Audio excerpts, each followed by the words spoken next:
प्राचीन समय की बात है। ऋषि द्रोण के आश्रम में विक्रम नाम का एक छोटा सा बालक शिक्षा ले रहा था।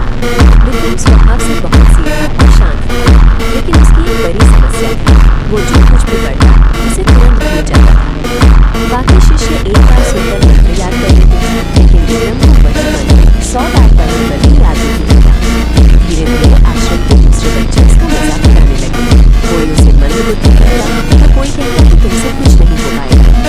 एक दिन अपनी असफलता और अपमान से दुखी होकर बैठे विक्रम ने सोचा, शायद पढ़ना मेरे बस की बात नहीं है। मैं अपने पढ़ने का समय और अन्य बर्बाद कर रहा हूँ। भारी मन से उसने आधी रात को चुपचाप अपना सामान बांधा और बिना किसी को बताए गुरुकुल छोड़ दिया। वो रात भर चलता रहा। सुबह होते होते उसे बहुत तेज प्यास लगी। पास ही उसे कुआं दिखाई दिया। जब वो पानी पीने के लिए कुएं के पास पहुंचा तो उसकी नज़र कुएं के किनारे लगे एक पत्थर पर पड़ी। उस कठोर पत्थर पर रस्सी के आने जाने से गहरे निशान बन गए थे। विक्रम ने ध्यान से उन निशानों को देखा और सोचने लगा, ये पत्थर कितना कठोर और मजबूत है और ये रस्सी कितनी कोमल।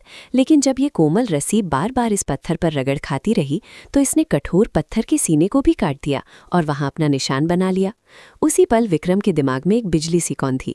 उसने खुद से कहा, अगर एक साधारण सी रस्सी बार बार के प्रयास से पत्थर को काट सकती है तो क्या मैं बार बार के अभ्यास से विद्या प्राप्त नहीं कर सकता? क्या मेरा मस्तिष्क इस पत्थर से भी ज्यादा कठोर है?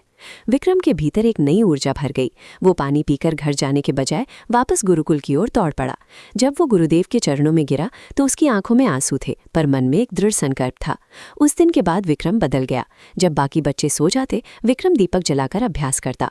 वो एक ही पाठ को तब तक पढ़ता जब तक वो उसे कंठस्थ ना हो जाए। वो गिरता, थकता, लेकिन हार नहीं मानता।